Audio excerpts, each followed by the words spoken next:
Eu sou o João Davi, tenho 12 anos e hoje vamos falar da seleção brasileira. Mais especificamente de o que nós podemos tirar desse início de eliminatórias.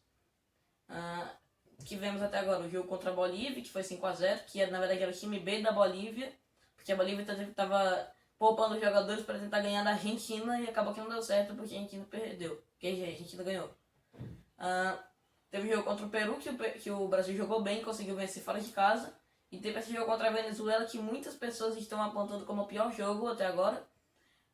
Dizendo que o Brasil foi apático, não tentou muito. Acabou fazendo um gol, a Venezuela estava na retranca e o Brasil não conseguiu finalizar muito, ficou só no toque. Mas o que eu vou falar aqui não vai ser especificamente do jogo, mas sim o que a gente pode tirar do início de eliminatórias. Vamos jogo a jogo. Primeiro o jogo contra a Bolívia, que era o time B da Bolívia. Claro que por ser o time B da Bolívia, que a Bolívia hoje é o pior time das eliminatórias da América do Sul, e ainda o time B da Bolívia não dá para tirar muito em questão de nossa, ganhou de 5-0, vamos pra Copa, favorito. Não, mas o Brasil fez o que precisava fazer. Jogou com intensidade o jogo inteiro contra a Bolívia. Teve muitas chances, fez 5-0, poderia ter sido mais. O Neymar jogou bem. E o Brasil fez o que precisava fazer. O pessoal estava cornetando, falando que o Brasil contra a Bolívia não dá para tirar nada.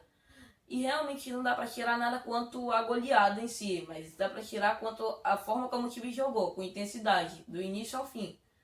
Porque nesse próprio jogo contra a Venezuela, o Brasil não jogou com intensidade do início ao fim. O Brasil não foi com tanta intensidade, porque o Brasil estava mais no toque, porque a defesa da Venezuela estava apertando. E já chegamos no jogo contra a Venezuela. Agora vamos para o Peru. O Brasil ganhou do Peru, jogou bem. O Peru é um adversário que você já pode tirar mais coisas, porque o Peru foi vice-campeão da Copa América, perdendo para o próprio Brasil aqui no Brasil. E foi para a última Copa, né? Quase classificou para as oitavas de final da Copa, acabou ficando em terceiro lugar, atrás da França e da Dinamarca. Mas o Peru é um adversário que você pode medir se o Brasil jogou bem ou mal. O Peru é um adversário que serve mais como parâmetro para o time, e o Brasil foi bem contra o Peru. Agora, contra a Venezuela, senti muita falta do Neymar, né? Essa é a verdade. Porque o Brasil estava precisando era de um cara que desequilibrasse, que pegasse a bola e conseguisse fazer alguma coisa, um passe mágico, então um drible, e para quebrar a muralha que a Venezuela construiu. É muito difícil construir um time, uma seleção, quando a seleção se reúne poucas vezes e por pouco tempo. Então é pouco tempo de treino. E treino é o que constrói o time. O treino é o mais importante, porque com o treino o time consegue ser construído e as ideias do treinador são implementadas no clube. Por isso que tem muitos times brasileiros que estão indo mal por causa da falta de treino, que o espaço entre os jogos é muito pequeno.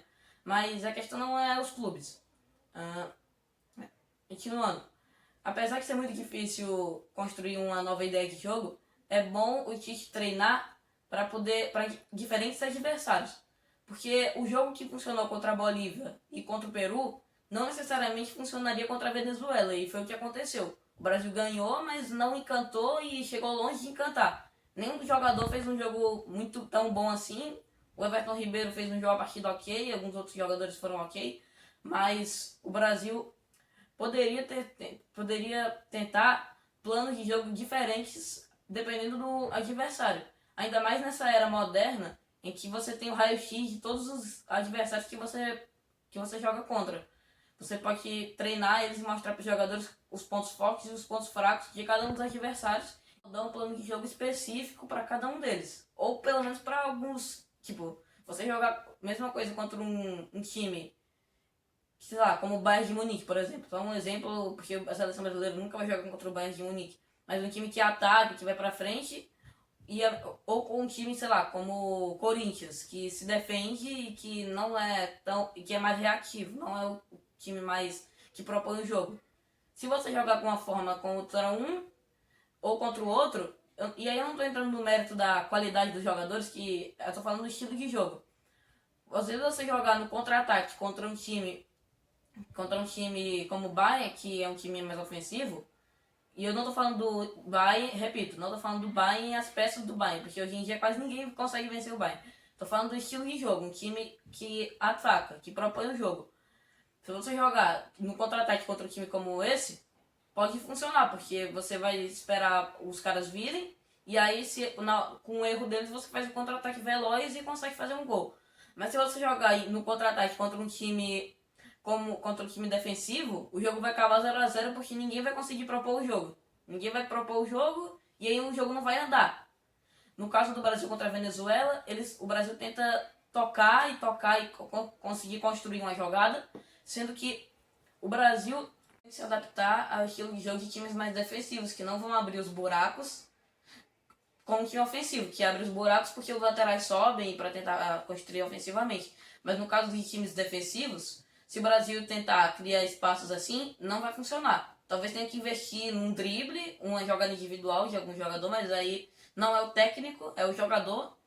Ou você tenta chutar mais de longe, por exemplo, para em vez de tentar criar um espaço e chutar mais perto do gol. Porque esses times defensivos raramente vão dar os espaços que você precisa para construir a jogada e entrar nas linhas do time e fazer o gol. No caso, o Brasil acabou ganhando de 1 a 0 porque tentou fazer isso. E aí ficou muito tempo tocando e finalizou pouco. Apesar do pouco tempo de treino que eu falei lá atrás, que as seleções têm muito pouco tempo de treino, o Brasil é uma continuidade de um trabalho que já vem de muito tempo, desde bem antes da Copa de 2018. Já vai fazer 5 anos, daqui a um pouquinho de tempo, vai fazer 5 anos que o Tite está no comando. Não é mais tempo, não tem mais espaço para o Brasil jogar contra a Venezuela do jeito que jogou. O Brasil é muito superior à Venezuela.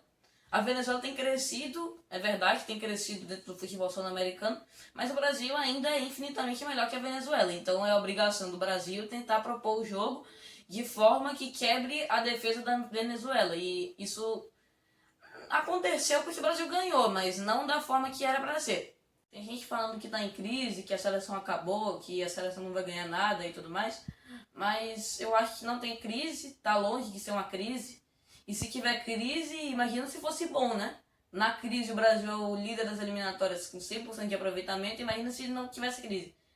O Brasil era campeão das galáxias, mas não tem crise, mas vale esse questionamento quanto ao Tite.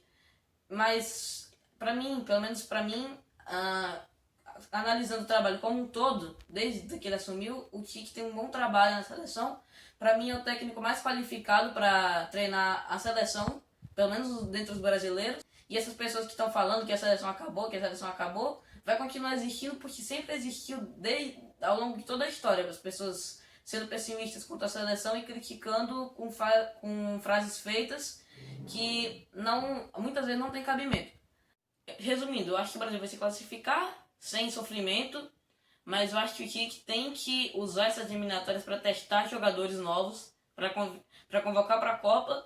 Eu acho que ele teve um erro nas eliminatórias passadas, que o Brasil foi muito bem nas eliminatórias passadas, ponto absurdo, uma derrota, enfim. Mas acho que um erro foi ele não ter testado muitos jogadores. No final das eliminatórias, o Brasil já classificado, valia ter testado mais jogadores, coisa que ele não fez tanto, e acabou que a seleção que foi para a Copa basicamente era uma seleção das eliminatórias, com algumas exceções, mas era uma seleção das eliminatórias, e o Tite poderia consertar isso nessa e testar vários jogadores. Não só convocar, que ele tem convocou o Pedro agora, mas usá-los nas partidas. Durante o jogo, usar eles, porque eles podem vir a ser importantes, principalmente os mais jovens, para a Copa do Mundo, que vem aí. O Brasil vai passar sem sofrimento. Diga aí o que você acha do vídeo, se você concorda ou discorda. Deixa o like, compartilhe, se inscreva, comente e falou!